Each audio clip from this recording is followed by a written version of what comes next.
This is Apropos. America is under invasion from within. Donald Trump has been emphasising his vision of using the US armed forces for domestic purposes after summoning hundreds of senior military officers to an unusual gathering in Virginia. In a rambling address, the president said several Democratic-run cities would be used as training grounds for the armed forces, while his defence secretary claimed that the military was too focused on woke ideas, saying it needed a major shake-up. Cara Scotland has the details. We became the woke department, but not anymore. Setting the tone for a rare call-up of top US military brass from across the globe, Defence Secretary Pete Hegseth declared an end to, quote, politically correct leadership that he said had infected his department. No more identity months, DEI offices, dudes in dresses. As I've said before, and will say again, we are done with that shit. The Pentagon has undergone radical changes since Donald Trump took office, including firings and banning books from academy libraries. Hegseth defended his firing of more than a dozen military leaders, saying they were part of a broken culture. He also announced a tightening of fitness and grooming standards. It's tiring to look out at combat formations, or really any formation, and see fat troops. Simply put, if you do not meet the male-level physical standards for combat positions, cannot pass a PT test, or don't want to shave and look professional, it's time for a new position. Donald Trump, who only announced the previous day that he would speak at the event, told reporters as he was leaving that he would fire military leaders on the spot if he didn't like them. The president then opened with a joke as he took the stage. You can do anything you want, and if you don't like what I'm saying, you can leave the room. Of course, there goes your rank, there goes your future. In a rambling speech, Trump praised his own tariff and border policies, but he also spoke of his administration's plans to send National Guard troops to a host of US cities after an initial operation in Washington, D.C. Signaling a revamp of defense priorities, the president cited an invasion and enemy from within. We are under invasion from within. We're stopping it very quickly. Washington, D.C.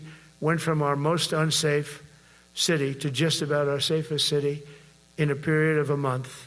The president has been questioned over the cost of flying the military commanders to the meeting as a federal shutdown looms, though Trump defended it as a good thing. Well, for more, we're joined now by Mark Cancian, retired Marine Colonel and Senior Advisor at the Centre for Strategic and International Studies. Thanks so much for being with us on the programme. We saw there Donald Trump talking about a war from within when he's talking about crime and immigration in the US. Observers describing all of that as darkly authoritarian. What did you make of it?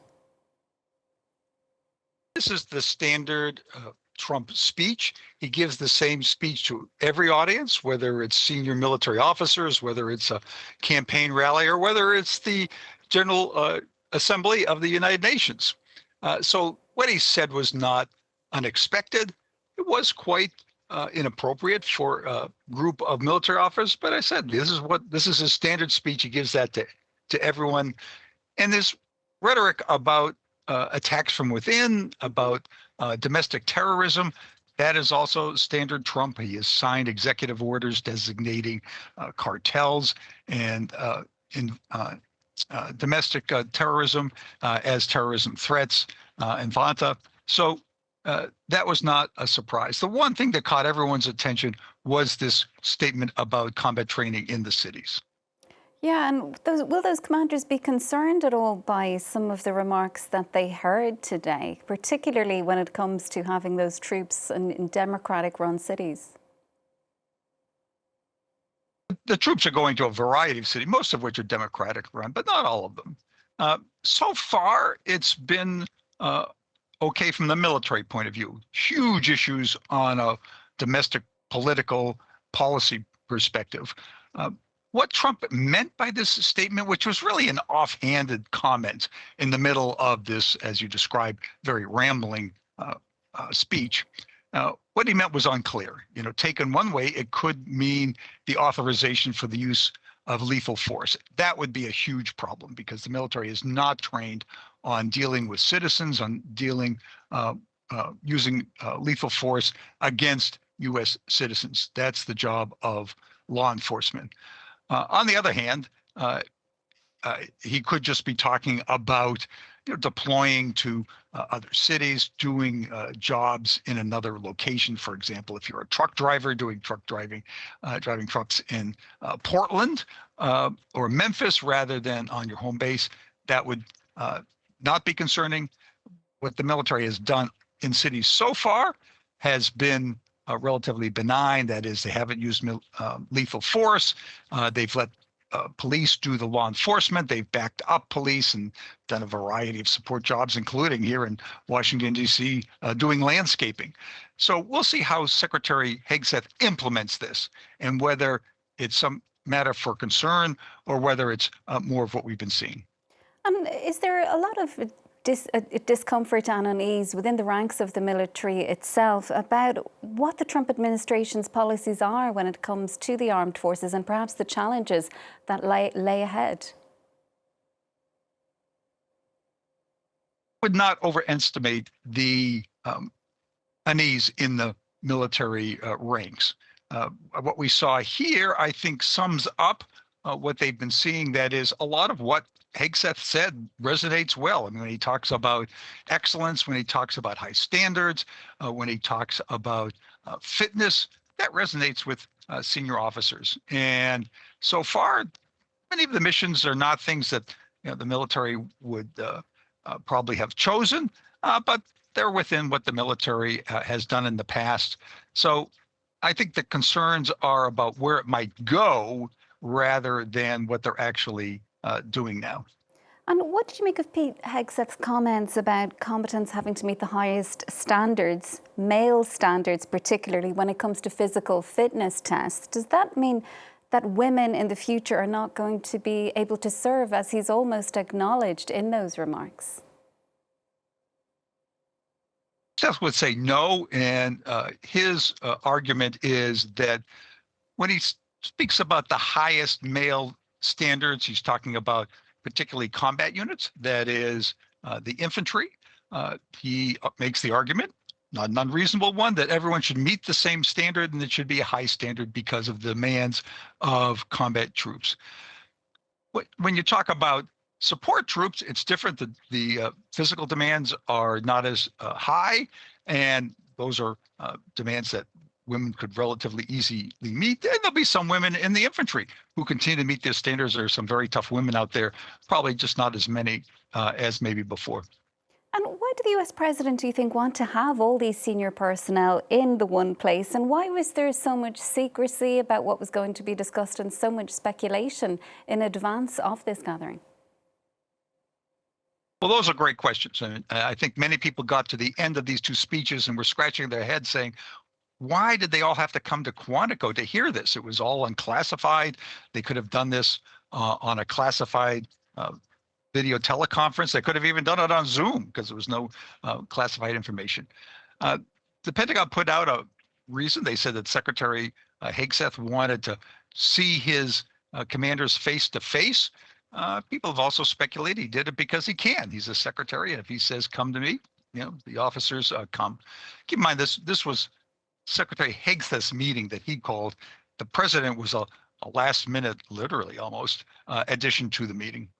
And you say the scale, the timeline, the lack of a clear agenda in advance, they were all unprecedented. So just how unusual was this gathering in and of itself? Well, it was unprecedented. And as you say, three things made it unprecedented. One was the size. You could see the size of that auditorium. Hundreds of the most senior military officers, along with their senior enlisted advisors. There have been many routine meetings of general officers, but they're much smaller. The combatant commanders, for example, come to Washington twice a year. There are 11 of them, not 200, 300, 400. The other thing was the short timeline. This was maybe discussed on classified systems for a couple of weeks out, but they came together very quickly. Typically, conferences like this, particularly with general officers, are planned months, even years in advance. And then there was the lack of an agenda. And what we saw was what happens if you don't put an agenda out there. A lot of people filled in that agenda with ideas about officer purges, talk about the bloodletting, with um, the firing of officers and possibly requirements for loyalty oaths. None of that happened, but there was a lot of speculation. So you put those three things together, this was unprecedented. And what about the optics, Mark? With the federal shutdown looming in the US, what about the cost of flying all of these commanders in to Virginia and the disruption, if there was any, to daily operations? First question on costs has come up, particularly for people who question the need for such a conference. I did a rough calculation, and I think the costs are in the sort of $6 to $8 million range, in addition to some opportunity costs. Now, compared to a federal budget of $1 trillion, that's not very much. On the other hand, if you think that this meeting was unnecessary, then it's a very high amount. You also raised a question about bringing all these officers to Quantico and what that does to commands around the world, and it does disrupt them. And there's a little risk that goes with it, although I would not overemphasize it. Officers came here, their deputies stepped up, their deputies are very highly qualified, and these officers go out of town frequently, so it's not unusual that the deputy would take over. The little risk that occurs is because it's happened globally, and acting commanders are often a bit hesitant to make big decisions because they want to leave those to the actual commander. So there's a little risk. I wouldn't overemphasize it. And at a time of obviously global concern about actual conflicts in many regions around the world, why this focus when it comes to the Trump administration on the culture wars? It's something we see time and time again with Donald Trump.